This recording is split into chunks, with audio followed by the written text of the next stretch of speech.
Fundamental rights भारतीय संविधान के किस भाग के अंतर्गत नागरिकों को मौलिक अधिकार प्रदान किए गए? भाग 3 अनुच्छेद 12 से 35।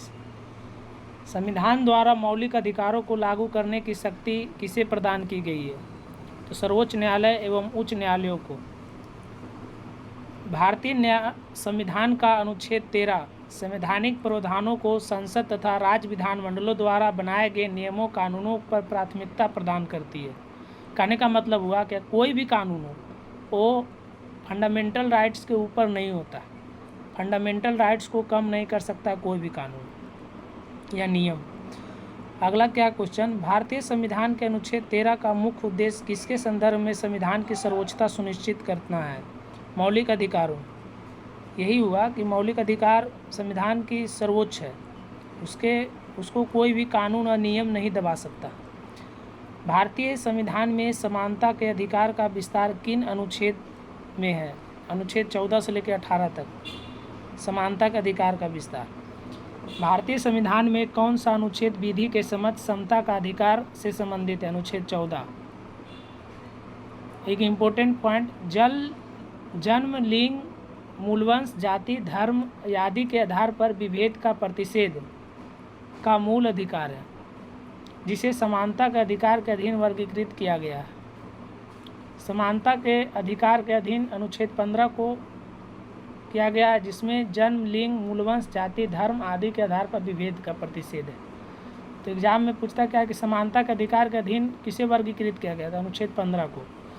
भारतीय संविधान के प्रस्तावना में प्रयुक्त समाजवाद शब्द को किस अनुच्छेद के साथ समग्रता में रखकर सर्वोच्च न्यायालय द्वारा समान कार्य के लिए समान वेतन का मौलिक अधिकार प्रदान किया गया? अनुच्छेद 14 से 16। क्वेश्चन क्या है, भारतीय संविधान की प्रस्तावना में प्रयुक्त समाजवाद शब्द को किस अनुच्छेदों के साथ समग्रता में रखकर सर्वोच्च न्यायालय द्वारा समान कार्य के लिए समान वेतन का मौलिक अधिकार प्रदान किया गया? अनुच्छेद 14 से 16। भारतीय संविधान के अनुच्छेदों में से कौन सा एक लोक नियोजन के विषय में भारत के सभी नागरिकों को अवसर की समानता की गारंटी देती है? अनुच्छेद 16 के 1 से और 16 के 2। यानी नौकरी उकरी में सभी को समान लोक नियोजन के विषय में, यानी वो सेंट्रल सरकार की नौकरी में या भी कोई भी नियोजन में सबको अवसर की समानता की गारंटी देता है। कौन? अनुच्छेद 16 का 1 और अनुच्छेद 16 का 2। अब संवैधानिक उपबंध, वो कुछ वैसे मूल अधिकार है जो केवल भारतीय नागरिकों को प्राप्त होता है और कुछ वैसे हैं जो भारतीय नागरिकों को भी और विदेशी नागरिकों को भी प्राप्त। तो सबसे पहले जानेंगे कि भारतीय नागरिकों को प्राप्त मूल अधिकार। मूल अधिकार कोई मौलिक अधिकार कहा जाता है।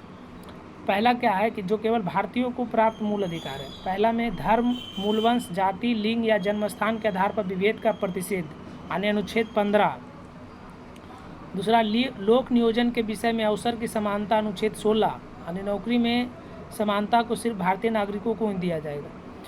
वाक एवं अभिव्यक्ति, शांतिपूर्ण एवं सशस्त्र हित सम्मेलन करने, संघ एवं सरकारी समिति बनाने, भारत के राज्य क्षेत्र में आपात संचरण में एवं बसने तथा व्यापार करने की स्वतंत्रता, अनुच्छेद 19, जो केवल भारतीय नागरिकों को ही प्राप्त होती है। अल्पसंख्यक वर्गों के हितों का संरक्षण, अनुच्छेद 29, जो कि सिर्फ भारतीय नागरिकों को प्राप्त होता है। और शिक्षण संस्थानों की स्थापना और प्रशासन करने का अल्पसंख्यक वर्गों का अधिकार, अनुच्छेद 30। इतना जो अनुच्छेद 15, 16, 19, 20, 19, 29 और 30, 15, 16 याद रखेंगे और 19, 29 और 30। और वैसे मूल अधिकार जो भारतीयों को भी प्राप्त होती है, विदेशी नागरिकों को प्राप्त होती है भारत में। तो विधि के समक्ष समता एवं विधियों के समान संरक्षण, अनुच्छेद 14, जो भारतीय नागरिक को भी प्राप्त होती है और विदेशी को भी।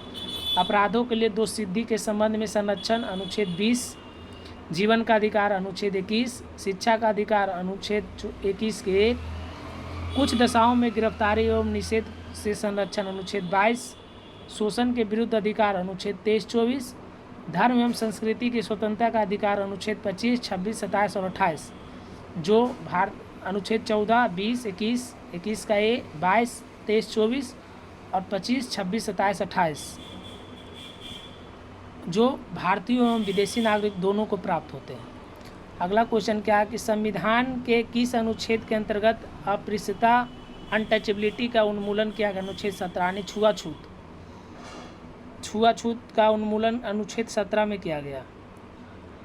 संविधान में अस्पृश्यता परिभाषित नहीं है। अस्पृश्यता निवारण अधिनियम 1955 के अंतर्गत अस्पृश्यता को बढ़ावा देना एक दंडनीय अपराध है, यानी छुआछूत को बढ़ावा देना एक दंडनीय अपराध है अस्पृश्यता निवारण अधिनियम 1955 के द्वारा।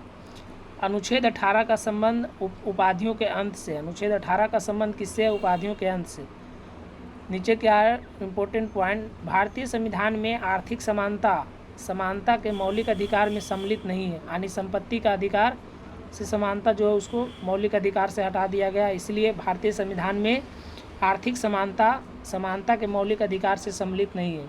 सभी का आर्थिक रूप से इकोनॉमिकली समान हो, ये हमारा मौलिक अधिकार नहीं है। जो जिस लेवल का है उसके पास जितना संपत्ति, आप किसी दूसरे को संपत्ति की बराबरी नहीं कर सकते हैं कि मुकेश अंबानी के पास इतना पैसा है, हमारे पास इतना क्यों है।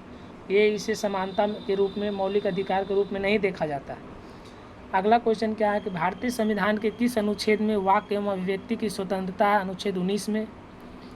भारत के संविधान में प्रेस की स्वतंत्रता का प्रत्यक्ष प्रावधान नहीं है, परंतु वह स्वतंत्रता के किस अनुच्छेद में है? अनुच्छेद 19 के। याद रखेंगे कि भारत में प्रेस की स्वतंत्रता का प्रत्यक्ष प्रावधान नहीं है संविधान में, लेकिन यह स्वतंत्रता किस अनुच्छेद के अंतर्निहित है?